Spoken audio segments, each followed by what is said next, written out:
CPM மாநில செயலாளர் பாலகிருஷ்ணன் செய்தியாளர்களை சந்தித்தார். மக்களவைத் தேர்தலில் மார்க்சிஸ்ட் கம்யூனிஸ்ட் கட்சி திண்டுக்கல், மதுரையில் போட்டியிட இருப்பதாக பாலகிருஷ்ணன் தெரிவித்திருக்கிறார்.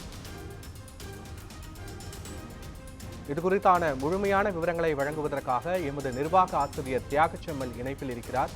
வணக்கம் தியாகச்செம்மல். தற்போது மார்க்சிஸ்ட் கம்யூனிஸ்ட் கட்சிக்கு திண்டுக்கல், மதுரை தொகுதி ஒதுக்கப்பட்டிருக்கிறது. முழுமையான நிலவரங்கள் என்ன? உங்களுடைய கருத்துக்களை பதிவு பண்ணலாம்.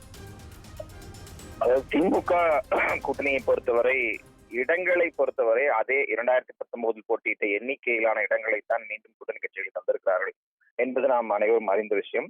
ஆனால் தொகுதிகளை பொறுத்தவரை இதுவரை ஒதுக்கப்பட்ட தொகுதிகள், அதாவது ராமநாதபுரத்தில் UML-க்கோ அல்லது நாமக்கல்லைக்கோ தமிழ்நாடு மக்கள் தேசிய கட்சிக்கோ கொடுத்திருப்பது என்பது ஏற்கனவே கொடுக்கப்பட்ட ஒன்றுதான். ஆனால் 2019க்கும் இப்போதுக்குமான மாற்றம் என்பது மார்க்சிஸ்ட் கம்யூனிஸ்ட் கட்சிக்கு ஒதுக்கப்பட்டிருக்கக்கூடிய அந்த தொகுதியில் தான் மாற்றங்கள் நிகழ்ந்திருக்கின்றன. 2019 கோவை மற்றும் மதுரை ஆகிய 2 தொகுதிகள் மார்க்சிஸ்ட் கம்யூனிஸ்ட் கட்சிக்கு வழங்கப்பட்டது. மதுரையில் சு. வெங்கடேசன் MP-யாகவும், கோயம்புத்தூரில் BR நடராஜன் MP-யாகவும் தேர்ந்தெடுக்கப்பட்டார்கள். தற்போது அதே போன்று திமுக வசம் திண்டுக்கல் தொகுதி என்பது திண்டுக்கல்லில் வேலுச்சாமி MP-யாக தேர்ந்தெடுக்கப்பட்டார். இந்த முறை திண்டுக்கல் தொகுதி தற்போது மார்க்சிஸ்ட் கம்யூனிஸ்ட் கட்சிக்கு வழங்கப்பட்டிருக்கிறது.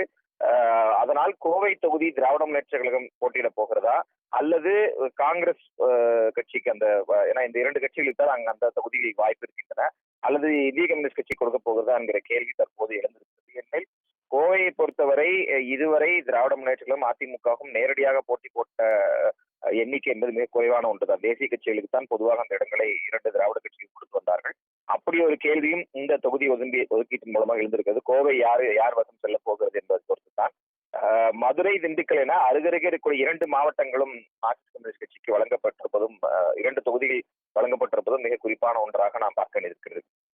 மதுரையை பொறுத்தவரை தற்போதைய நாடாளுமன்ற உறுப்பினர் சு. வெங்கடேசனுக்கே மீண்டும் அந்த கட்சி வாய்ப்பு வழங்கும் என்று பரவலாக பேசப்படுகிறது. அவரது செயல்பாடுகள், சமீபத்தில் அவர் தனது சாதனைகளை அடக்கிய புத்தக வெளியீடெல்லாம் அனைத்து தலைவரும் கலந்து கொண்டிருந்தார்கள். அப்படியே சொல்லி சு. வெங்கடேசனுக்கே மீண்டும் மதுரை தொகுதியில் வாய்ப்பு வழங்கப்படலாம் என்று எதிர்பார்க்கப்படுகிறது.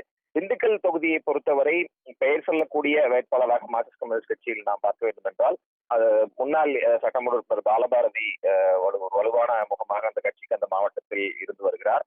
அதே போன்று அதுக்கு அடுத்த கட்டமாக அந்த கட்சியினுடைய இளம் தலைவர்களாக பார்க்கப்படக்கூடிய அந்த மாவட்டத்தில் பார்க்கப்படக்கூடிய சச்சிதானந்தம் உள்ளிட்டவர்களுக்கா அல்லது மாவட்ட செயலாளர் பொறுப்பில் இருந்து திரு பாண்டி உள்ளிட்டவர்களுக்கா என்பது போன்ற கேள்விகள் எழுந்திருக்கின்றன.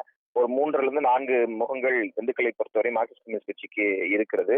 அவர்களுக்கு வாய்ப்பு வழங்குவார்களா அல்லது மத்திய, அதாவது மாநில குழுக்கள், மாநில செயற்குழு இருக்கக்கூடிய யாரேனும் ஒருவரை அங்கு திண்டுக்கல் நிறுத்துவார்களா என்கிற கேள்வியும் தற்போது எழுந்திருக்கிறது.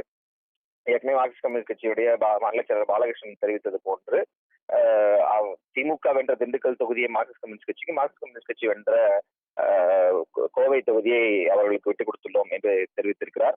முதல் முறையாக நடந்திருக்கூடிய ஒரு மாற்றமாக, தொகுதி மாற்றமாக பார்க்கலாம். அதற்கு அடுத்த கட்டமாக இந்திய கம்யூனிஸ்ட் கட்சி தற்போது அண்ணா அறிவாலயம் வந்திருக்கிறார்கள்.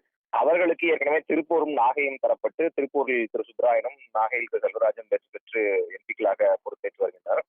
அதில் ஏதேனும் மாற்றங்கள் நிகழுமா என்று பார்க்கலாம். இந்த 2 கட்சிகள் நிகழக்கூடிய மாற்றங்களை பொறுத்து காங்கிரஸ் கட்சிக்கும் திமுகவுக்கும் இடையிலான அந்த தொகுதி ஒதுக்கீட்டில் ஒரு சில மாற்றங்கள் நிகழ்வதற்கான வாய்ப்புகள் இருக்கின்றன. பத்மநாபன், முழுமையான தகவல்களுக்கும் கருத்துக்களுக்கும் நன்றி தியாகச்செம்மல்.